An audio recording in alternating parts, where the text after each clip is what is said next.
ও বেটাকে আমি দেখে নেব। ও বেটাকে আমি 375 ধারার কেসের আন্ডারে ফেলে দেব। হ্যাঁ, আমি আদালতে গিয়ে বলবো, মাননীয় ধর্মবতা, এই তন্ময় গাঙ্গুলি অমুক তারিখ রাতে আমার ঘরে ঢুকিয়া জোরপূর্বক আমার স্ত্রীর উপর বলাৎকার করে। আমি ঘটনাস্থলে উপস্থিত থাকিয়া সেই দৃশ্য সচক্ষে দেখিয়াছি। আরে বাবা বাবা,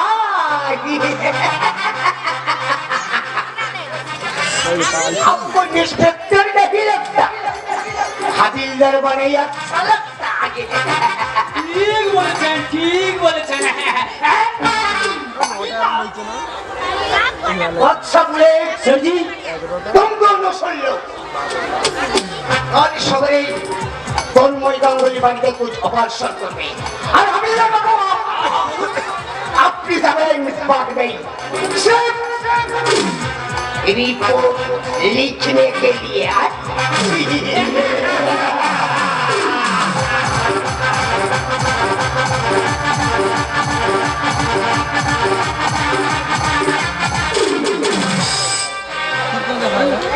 মৃদুলটা আমাকে পাওয়া জেনে অস্থির হয়ে উঠেছে, কিন্তু ওকে আমি কেমন করে বোঝাই আমি এক গরিব দাদার অভাগী অন্ধ বোন। অন্ধ হলেও তুমি আমার জীবনের সমস্ত আলোর দিশারি পাবে। তুমি আমার এ ধর্মের সুখ দুঃখ আলো আধার, তাই তোমাকে না পেলে আমার জীবনের সমস্ত কিন্তু তোমার মা বাবা ভাই বোন আমাকে আনন্দে বরণ করার জন্য প্রতিজ্ঞা দিন।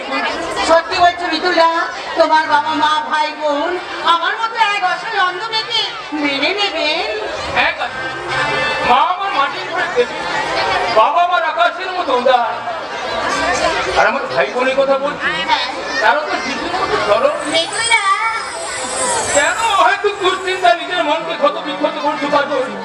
তুমি আমার মনের বাগিচা অপরাজিত হয়ে ফুটেছ। তুমি তোমার হৃদয়ের আমধুল রং দিয়ে আমার মন প্রাণ রাঙিয়ে তুলেছো।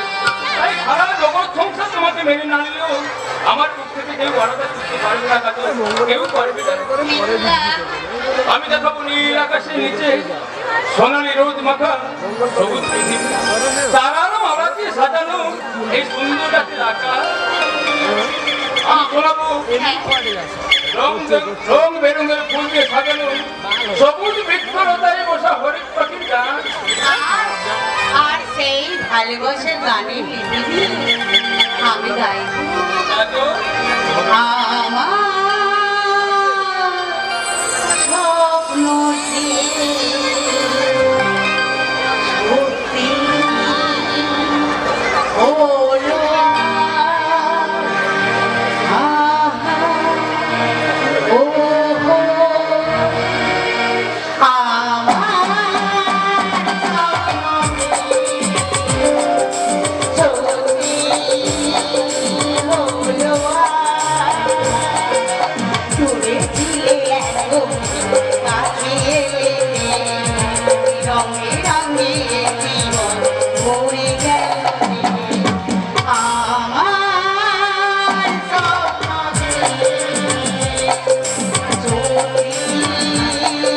হলো।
সত্যি আমি ভুল না, সাথে তো আমি নারী জীবন, কিন্তু সব শীত যেন আজ আমার হাতে মুঠে ধরা দিয়েছে।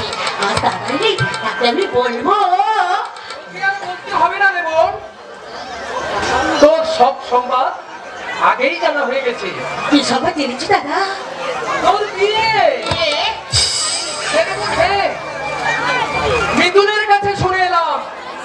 তার পথে আমি ওদের বাড়িতে গেছিলাম, তাই তোর বিয়ের দিনটাও আমি ঠিক করে ফেললাম। বিয়ের দিন দাদা? আগামীকাল মৃদুলের মা বাবা তোকে আশীর্বাদ করতে আসবে। আশীর্বাদ? হ্যাঁ রে কাজল, হ্যাঁ। তাই তো তোর জন্য আমি একটা শাড়ি নিয়ে এলাম। আরে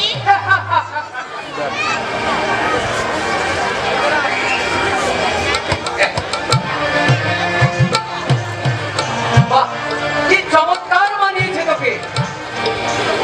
কাল ওরা যখন তোকে দেখতে আসবে, তুই এই শাড়িটা পরে ওদের সামনে গিয়ে দাঁড়াবি। কেমন? দাদা! দেখলি? চোখে জল। আনন্দে দাদা, আনন্দে আমার বিয়ে হয়ে যাবে বলে তোমার তো আনন্দ হচ্ছে, তাই না দাদা? বোনের বিয়েতে দাদার আনন্দ হবে না? কিন্তু আমি চলে গেলে তুমি যে একা হয়ে যাবে দাদা। একা? তোমার তোমার কষ্ট হবে না দাদা? কষ্ট? হ্যাঁ, কষ্ট তো হবেই গো। কিন্তু মনেও তো আমার সান্ত্বনা থাকবে। দাদা আমি আমার একমাত্র বোনকে ভালো করে চেয়েছিলাম। দাদা দেখিস কাজল, তুই অনেক অনেক সুখী হবি। আর তোর সুখ দেখে আমি আমার মনের সমস্ত বেদনা ভুলে প্রাণ খুলে আসবো। তোমার ছোট বোনকে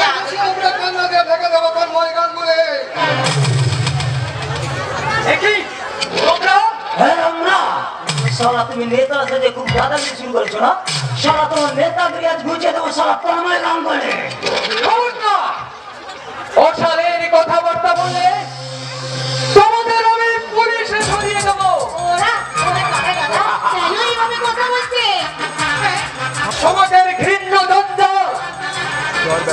সুস্থ সমাজকে বিষাক্ত করা ওদের ডিউটি। ওরা বোধহয় জানে না সমাজ যারা চালায় তারা ওদের চেয়ে অনেক বেশি শক্তিশালী।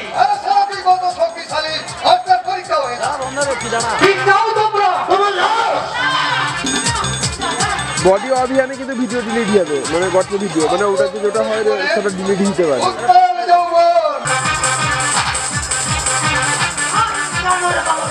শালা ভদ্ররা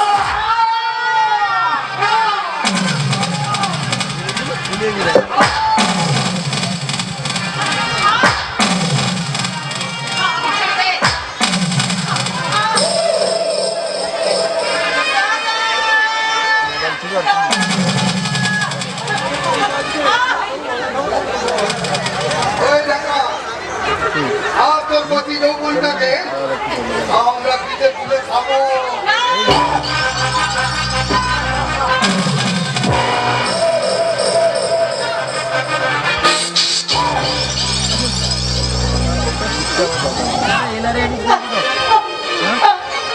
দাদা দাদা দাদা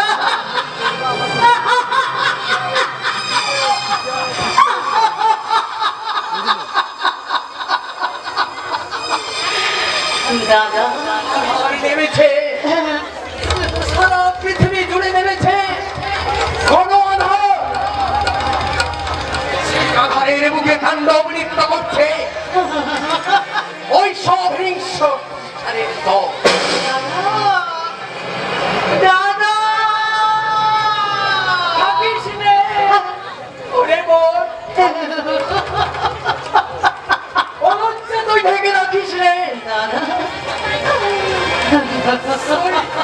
তুই তোর চোখের জল আচ্ছা ভরে সমাজের বুকে মুঠো মুঠো করে ছড়িয়ে দে। আর আমি বলি, এ হলো সভ্য সমাজের কলঙ্ক। এই অপমান, এই অবক্ষয় সমাজ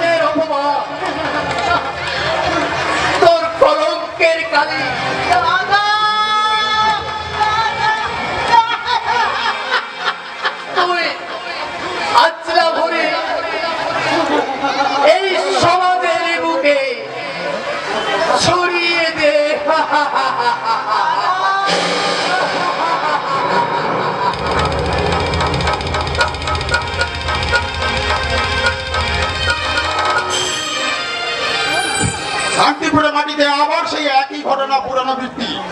অমানুষিক অত্যাচারে তন্ময় গাঙ্গুলি মস্তিষ্ক বিকৃতি আর আমার ভাবি পুত্রবধূর উপর বাৎসবিক অত্যাচার।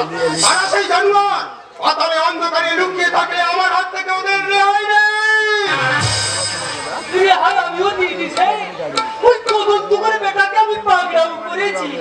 মিস্টার হালদার, ওই যদি জাহান্নার বেঁচে থাকতে এই শান্তিপুরের মাটিতে আপনার সম্মানিত পূর্বষ্ট হতে পারে না সে। তাই তো আমি তন্ময় গাঙ্গুলি সাপ মারারা আপনার মনের ইজ্জতকারী বেটা কলির কর্ণকে আমি গ্রেফতার করেছি। কলির কর্ণ? হ্যাঁ স্যার, পিতা বেজন্মা কুমারীর সন্তান কোনো এক দোষটা চরিত্রে জন্ম দিয়ে ওকে ভেঙে পড়েছি। আর বেটা এখানে ওখানে মানুষ হয়ে শেষে একটা ডাকাত তৈরি হয়েছে স্যার। আজ খুন কাল ধর্ষণ এসব করেই চলেছে। এত স্পর্ধা সেই কলির কর্ণে? সে কি ডিএসপি ধ্রুবজাতি ব্যানার্জির স্বরূপটা ছিল না? কি যায় সে স্যার, সে আপনাকে কেয়ারই করে না। বলে আমি এই শান্তিপুরের বাচ্চা সেজে যা খুশি তাই করবো। তবে আমার কাজে বাধা দিতে এলে সে এসপি হোক আর ডিএসপি হোক কোন সারাকে আমি জ্যান্ত ফিরে যেতে দেব না। এত সাহস সেই রাস্কেলটা? ওই কোথায় সেই কলির কর্ণ? আপনার সামনে হাজির করেছি। দেখি তুমি অভাগা কর্ণকে নিয়ে দেখি রসিকতা স্যার গ্রেপ্তার করার আগে আমি কারণটুকু জানতে পারলাম না। পারবে বাঁধন পারবে। ওই ডিএসপি স্যারের পুতুলি যখন পেটে পড়বে সব হুর করে মনে পড়ে যাবে। খেলা এটাকে লোকাবে ভরে দিই। কাল সকালে তোকে কোর্টে চালান করা হবে। কারণ আমার মনে হচ্ছে যেন কোথায় একটা ভুল হয়ে গেছে। অর্থাৎ ভুলবশত একজনের অপরাধ আর একজনের উপর। কি যে বলেন সে, আজ প্রায় 16 বছর এই লাইনে চাকরি করছি। ওই অপরাধের মুখ দেখলে মনের কথা বলে দিতে পারি। তাছাড়া আমি নিজের চোখে দেখেছি স্যার। আজ দুটো যদি খোলা থাকতো এর উপযুক্ত জবাব আমি দিয়ে দিতাম।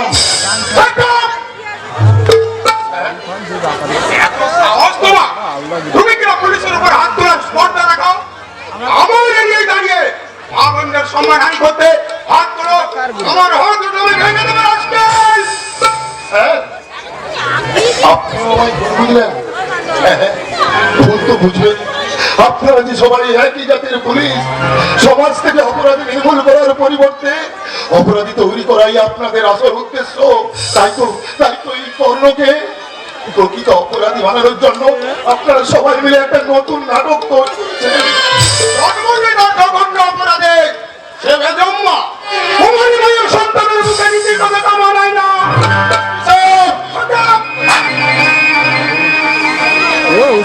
মিথ্যে অপরাধী আপনি আমায় সাজা দিন, ফাঁসিতে ঝুলিয়ে দিন, গুলি করে মারলেও তবু আমি কোনো প্রতিবাদ করব না। কিন্তু আমার জন্ম নিয়ে যে পরিহাস করবে সে ভগবান হলেও তাকে আমি ক্ষমা করব না।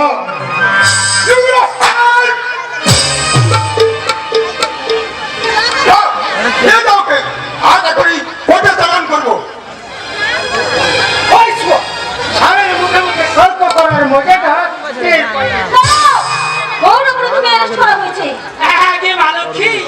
ওই তন্ময় গাঙ্গুলিকে পাগল আর তার বোনের বলৎকার করার অপরাধে। বাবা তুমি কেন আমার নিজের কথা তুমি বিশ্বাস করলে বাবা যে ভদ্রলোক তোমার মেয়ের সম্মান বাঁচিয়েছে? এই বুঝি তার প্রতিদান বাবা। তুই ছেলে মানুষই করি, তুই বাড়ি যা। হ্যাঁ বাড়িতে আমি যাবোই, তবে যাওয়ার আগে ওই কর্ণকে আমি মুক্ত করে তবেই বাড়ি। তুই কি করলি মা? একটা অপরাধীকে তুই কর্ণ কোনো অপরাধ করেনি বাবা, ও সম্পূর্ণ নিরপরাধ। আমাদের নিরপরাধ হয় ওকে তার প্রমাণিত হবে। আমাদের ডিউটি অন্যকে কোর্টে হাজির করা। ওকে নিয়ে যাও। যে যেখানে দাঁড়িয়ে এত ঠিক সেইভাবে দাঁড়িয়ে না। সামান্য নড়ে চড়ার চেষ্টা করলে এই মেয়েটাকে গলা টিপে আমি ফোন করে দেবো। যদি নিজের ভারতটা সারেন্ডার করো, আমার সামনে থেকে তুমি পালিয়ে বাঁচতে পারবে না। চালান গুলি নিয়ে এসপি সাহেব, যদি আপনার মেয়ের ভক্ত ভেদ করে সেগুলি আমার স্পর্শ করে আমি নিশ্চয়ই মৃত্যুর হাতে ধরতে পারবো। হ্যাঁ, আপনার কাছ থেকে আমি মাত্র 3 দিন বিকে জেনে যাচ্ছি। এর মধ্যে যদি আসল অপরাধীকে খুঁজে বের করতে না পারি, আমি নিজেই এসে আপনার কাছে ধরা দেবো। এসো এসো ব্যবসা, আমি নিরাপদ ঠিকানায় না পৌঁছানো পর্যন্ত তোমার রেহাই নেই।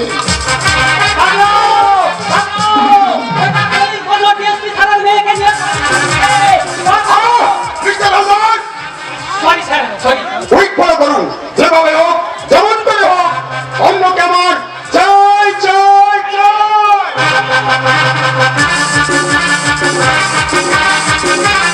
আমার পিছু পিছু এলে যদি আবার তুমি কোনো বিপদে পড়ো তাই তাতে তোমার কি যায়? না, তোমার কোনো মূল্য কি বাঁচলো তোমার কি? কিন্তু আমি যে তোমাকে ব্যবসা হ্যাঁ করবো, হ্যাঁ আমি তোমাকে ভালোবেসে ফেলেছি, আমার মন প্রান্তে আমি তোমাকে ভালোবেসে ফেলেছি, আমি তোমাকে চাই করলো ব্যবসা মেমসাদ রে করলো, মেমসাদ নয়, এবার থেকে তুমি আমাকে পূজা বলে ডাকবে। আমার এই নোংরা মুখ দিয়ে তোমার ওই পবিত্র নামটা আমি উচ্চারণ করতে পারবো না। কেন কেন তুমি নিজেকে অপরাধী বলে মনে করো কর্ণ? নিজের প্রতি কেন তোমার এত অভিমান? জন্ম থেকে যার মানটা হারিয়ে গেছে তার তোমার উপর কাজে কিন্তু আমার আসল পরিচয় জানো না ব্যবসা, না জানলে তুমি সবার মতো মুখ খুলিয়ে নেবে। কি আসল পরিচয় কর্ণ বলো, তোমার কি আসল পরিচয়? আমি বেজন্ম, আমি কুমারী মায়ের সন্তান। ভগবান যিশু তো কুমারী মায়ের সন্তান ছিলেন কর্ণ। ব্যবসা এই সমাজে সবাই আমাকে বেজন্মা বলে ঘৃণা করে। কিন্তু আমি তো তোমাকে ভালোবাসি কর্ণ। হ্যাঁ, আরে নিমসাদ রে কর্ণ, এবার থেকে তুমি আমাকে পূজা বলে ডাকবে কর্ণ। এখানে জীবন আমার ফুল নয় শুধুই কাটা, স্বর্গের দেবী তুমি সোনা, এই তোমার চরণ রেখো না। এখানে জীবন আমার ফুল নয় শুধুই কাটা, স্বর্গের দেবী তুমি সোনা, এই তোমার চরণ রেখো না।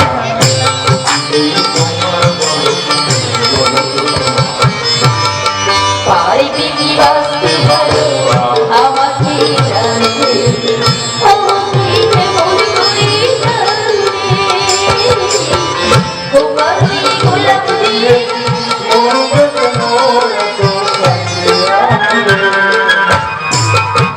গোলাপ দিয়ে মনটা কেন এত কাছে গোলাপ দিয়ে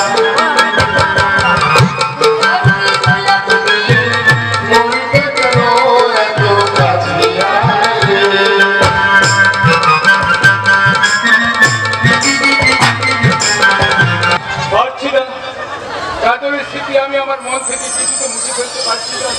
কেমন করে পারবো? আজকে আমাদের বিয়ের দিন ঠিক হয়েছিল, আমি আমার কাজলকে কথা দিয়েছিলাম ওকে লাল চেলিয়ার ঘোমটায় ডেকে সিঁদুর পরিয়ে আমি আমার ঘরটা আসবো, কিন্তু একবার পশু আমার কাজলকে কত বিক্ষত করে দিয়েছে। মনে পড়ে যায়, মনে পড়ে যায়,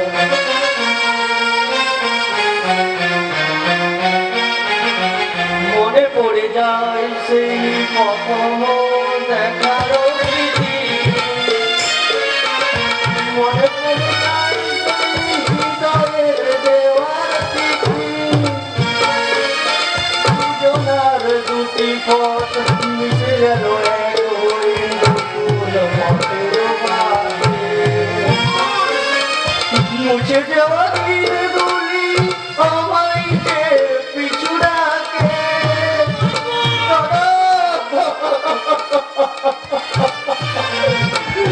কেন এমন হলো ভাই? কেন তো আমরা তো কোনো অন্যায় করিনি? আমাদের এই নিষ্কলঙ্ক ভালোবাসার মাঝে কোনোদিন তো কোনো পাপের ছাড় পড়েনি। তাহলে কোন অপরাধে আজ আমরা একে অপরকে দূরে হারিয়ে গেলাম? নিয়তির বিধান বড় কঠিন দাদা, সে যে কখন কাকে কাঁদায় আর কখন কাকে হাসায় তা বোঝাবার সাধ্য কারণ নেই। কিন্তু আমার এই অবুঝ মনকে আমি কেমন করে বোঝাবো ভাই? এই কোন ভাষায় সান্ত্বনা দেব? আমার এই অশান্ত হৃদয়কে এই কাজল ছাড়া এই সারা পৃথিবীতে আমার কাছে অন্ধকার। দুঃখের অন্ধকার সরিয়ে মনের মাঝে আবার নতুন করে হাসির জোয়ার আনতে হবে দাদা। মন যেখানে ভেঙে গেছে, স্বপ্ন যেখানে বোমা হয়ে গেছে, সেই মৃত মনের মাঝে এই কান্না ছাড়া হাসিকে মানায় রে ভাই। তবু তোমায় হাসতে হবে দাদা।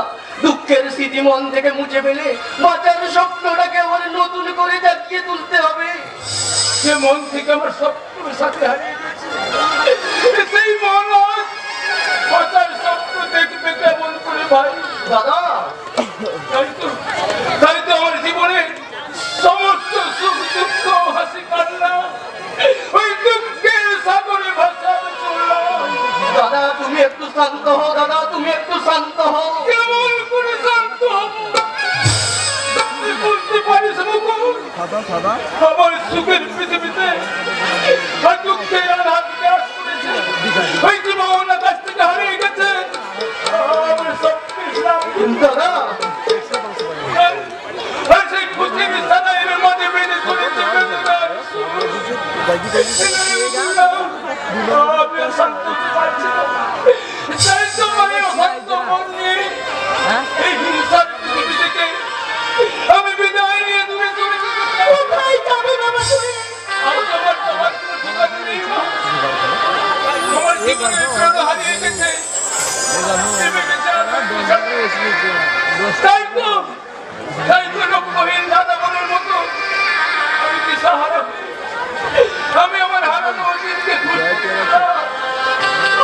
কোথাও যেতে দেবো না বাবা, কোথাও তোকে যেতে দেবো না।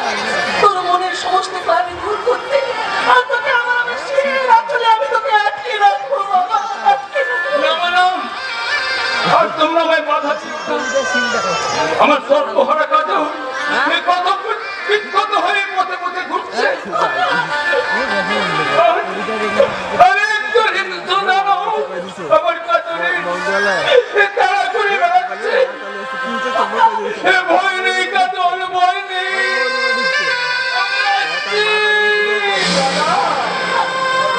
তুই যাস না, তুই ফিরে আয় বাবা, তুই ফিরে আয়।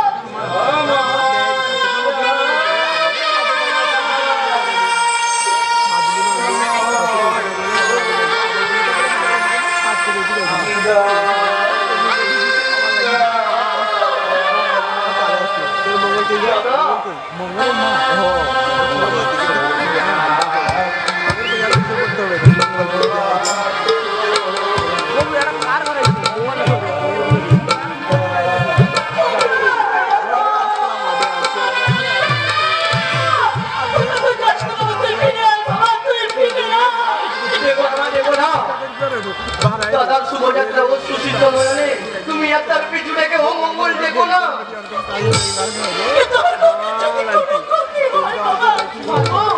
অগ্রজ রামচন্দ্র সীতা উদ্ধারে আর কেউ পাশে না তা এই অনুজ লক্ষ্যত্ব আছে। শত্রু অস্ত্র অগ্রজদের স্পর্শ করার আগে এই অনুজের বুক পেতে দাঁড়াবে। অনুজের পক্ষ ভেদ না করে সেই অস্ত্র কখনোই অগ্রজদের স্পর্শ করতে পারবে না মা, কখনোই পারবে না। দাদাবার সময় নেই বাবা, দাদাবার তার কাজলের খোঁজে ছুটে গেছে। শত্রু পক্ষ যদি দাদার কোনো ক্ষতি করে, শত্রুর ক্ষতি করার সাধ্য কতটুকু? ঘরের শত্রু যদি ওদের সঙ্গে হাত না মিলায়, ঘরের শত্রু হ্যাঁ রতি হ্যাঁ, তন্ময় উন্মোদকারী আর কাজলের সম্মান হরণকারী লম্পট করির কন্যকে পুলিশের হাতে পালিয়েতে সাহায্য করছে তোমার মেয়ে পূজা। মিথ্যা কথা। আমি কোনো আসামিকে পুলিশের হাত থেকে পালিয়ে যেতে সাহায্য করিনি। তোমাদের মিথ্যা আইনে সেই শাস্তি থেকে মায়া জালকে ছিন্ন করতে সাহায্য করেছে এক নিরাপরাধ যুবককে। কারণ আমি তাকে ভালোবাসি। তুই না উচ্চ শিক্ষিত, তুই না ডিএসপি যুবতী ব্যানার্জির নিয়ে একটা বেজন্ম অন্য ক্রিমিনালকে নিয়ে এইরূপ জঘন্য মন্তব্য করতে তোর রুচিতে এত বাঁধলো না পূজা? মানুষকে মানুষ ভাবা রুচি মুদ্রিত তো আমি তোমার কাছ থেকে শিখেছি বাবা। তাই বলে আপনি পিতৃমাতৃহীন বেজন্মাকে বাবা, কর্ণ তো বিজন্ম হলেও তোমার মতো কোনো এক মায়ের সন্তান। না না, ও জন্ম থেকে পিতৃমাতৃ স্নেহ পায়নি মাতৃগুণের উষ্ণ আস্বাদন। তার জন্য কি তোমার অন্তরে একটু মায়া মমতা উদয় হবে না মা? তোমারই হলেও কিন্তু তোমারই মতো কোনো এক মায়ের সন্তান মা। আমার মাতৃ সত্তায় আঘাত করেছে, অসংখ্য বজ্র আমার মাথায় চলে পড়ছে। মা,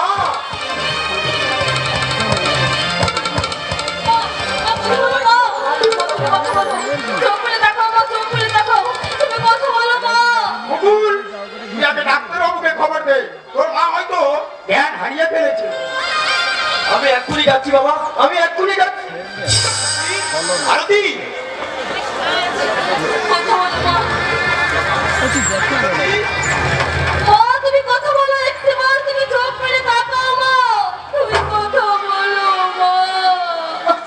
আরতি, আরতি, এই তো আরতির জ্ঞান ফিরেছে। কেন তোমার এমন হলো আরতি? নিশ্চয়ই তোমার পুরনো জীবনে কোনো ইতিহাস কথা মনে পড়ে গেছে। না, না, বাবা, মানে আরতি, তুমি আমাকে কথা দাও, কথা বলো। ওই কর্ণ নামে ওই অনাথ ছেলেটাকে তুমি ক্ষমা করে দেবে, তুমি কথা দাও। কিন্তু একটা ফেরারি আসামিকে আমি বিশ্বাস করি না, বিশ্বাস করি না। হয়তো ছেলেটা ছোটবেলা থেকে মায়ের আদর স্নেহ ভালোবাসা পায়নি, তাই হয়তো সে একটু প্রেম বড় হয়ে উঠেছে। ওকে তুমি ক্ষমা করে দাও না গো মা, জানি না একটা সমাজ বিরোধীর উপর কেন তোমার এত দয়া। তবুও তোমার অসুস্থতা চিন্তা করে সঠিক প্রমাণের অপেক্ষায় অন্যের গ্রেফতারের জন্য আমি কিছুদিনের জন্য স্থগিত রাখলাম। তবু ওর অপরাধ যদি সত্যতা প্রমাণিত হয়, অন্য আমার হাত থেকে কখনো রেহাই পাবে না। আর তুইও শুনে রাখ পূজা, আজ থেকে ওই অন্যর মিলামিশা করবি না। কথাটা মনে রাখিস, এটা তোর বাবার আদেশ। তোমার আদেশে মৃত্যুর মুখে ঝাঁপিয়ে পড়তে পারি বাবা, তবু কোনো কারণে আমার জীবন থেকে আমি কর্ণকে হারাতে পারবো না বাবা। আমি দেশে এই কর্ণকে হারাতে পারবো না, কিছুতেই না। কে ওই কর্ণ? কেন তোর জন্য আমার মুখটা আমার হাহাকার করে কাঁদে? ও যে আমার বড় খোকার মতো আর একটা সন্তান। আর তোমার বড় খোকা ব্যবসায়ের সাথে ভাসতে ভাসতে কোথাও হারিয়ে গেছে। তবু 25 বছর ধরে সেই সঞ্চিত মাতৃহৃদয় আমি আগলে রেখেছি। আমার অন্তরে জমা হয়ে আছে। কিন্তু সেই মাতৃস্নেহের সুধা আমি ওই বড় খোকা ওই কর্ণর বুকে ঠেলে দিয়ে আমি বলবো, ওরে কর্ণ, শুধু জন্ম দিয়েছে আর আমি দিলাম আমার একটা নতুন মা।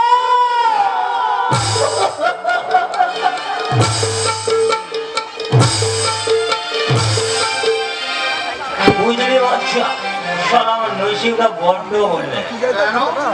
শালা দুজনে আমরা তন্ময় আমার বাড়ি চড়া হলো, অথচ শালা তুই খেলে আর শালা আমার ভাগে আটিটাও জুটলো না। আরে বুঝতে পারলে না, শালা তন্ময় গাঙ্গুলের বোন সেই ডব্বা মালটাকে আসতে দেখায়, অথচ শালা আমাদের তুই চড় দিয়েও কিনে না। এমনি তোকে যে আমি হাবুদার মাল বেশি দিয়ে ধুর শালা, এ মাল আর সে মাল কি এক হলো রে? সে মাল শালা কিনতে হয়, দেখলেই রে শালা ভালোবাসার খরচা ছাড়িয়ে বোকা করতে যেটা কামড় দিলে নেশা চচ্চার করে স্বর্গে দিলে দেয়। হা যা বলেছিস মাই, সারা মাস তো নয়, সারা আজ তো একটা মৌচা। সারা মোদি যেন সারা টুসটুস টুসটুস করে পড়ছে। এই বাচ্চা, আমার সঙ্গে গুন্ডুসির বিয়েটা পাকা করে দে না। এই শালা বাসি মাল নিয়ে শালা কুর্তি করবি শালা আবে শালা বাসি মালে তো বেশি নেশা জমে এই কাজল কুমারের সঙ্গে আমার বিয়ের ব্যবস্থাটা করে দিন আমি আমার আসলে 20,000 করার জন্য শালা তোকেই নিমন্ত্রণ করবো আর আগেই আমি তোদের মায়ের ভোগে পাঠিয়ে দেবো বাচ্চা বলে ওদের ভোগ আরে এবারে সেই কলির কর্ণ না পুলিশে অ্যারেস্ট করেছিল শুনেছিলাম হ্যাঁ হ্যাঁ আমাকে পুলিশ অ্যারেস্ট করেছিল তন্ময় গাঙ্গুলিকে উন্মাদ করা আর তার বোনের জীবন বরবাদ করার অপরাধে